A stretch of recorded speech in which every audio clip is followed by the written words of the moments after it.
Hello, good morning mga kabayans. Shoutout sa mga taga Bahrain. Eto na naman tayo, video na naman kahit walang nanonood, di ba? Trip lang, at least dito kwentong mag-isa.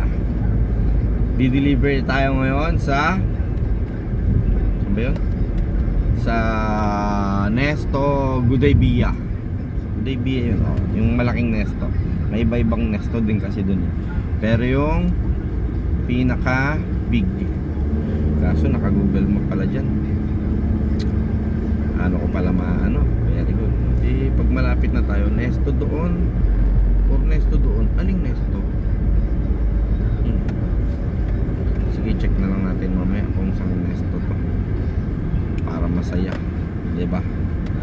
Ano lang tayo, quick live, magdi-deliver tayo ng internet SIM STC. Kaya sa mga nangangailangan ng internet SIM dyan, PM is the key lang po mga kabayans. Ano na, tawag dito, October 6, shout out, deliver tayo ngayon. O diba, Panis Vlogger Yard. Yan, dyan muna kayo sa kalsada. Habang sound trip. Medyo mainit pa rin ang panahon.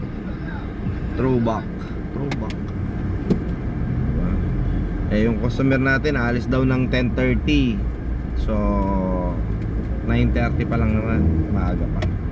Wala naman masyadong traffic. So makakarating tayo dyan ng maaga.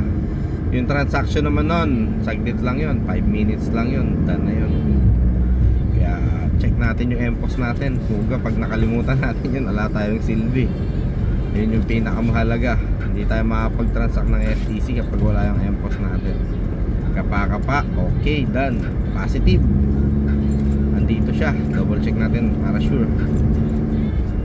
Kasi once naiwan ko to isang beses lang naman nangyari yun. Kasi may tinransport ako. Ngayon yung transport ko kasi, bago siya nagpa-transport, pauwi na ako ng bahay. Nakarating na pala ako sa bahay. Yun, nakarating ko lang. Tumawag siya, sabi niya, kuya, pwede ka ba ngayon? Ganun, pahatid ako, ganyan. Di, sabi ko, sige, nilapag ko lang yung bag ko, tapos umalis na ako. Wala naman akong order. Ngayon, after nung madrop ko siya, ang layo pa naman nun. Nung madrop ko siya, biglang may nag-ano sa akin, malapit na ako sa bahay nun, pauwi na uli ako. Malapit na ako sa bahay, siguro 2 minutes na lang.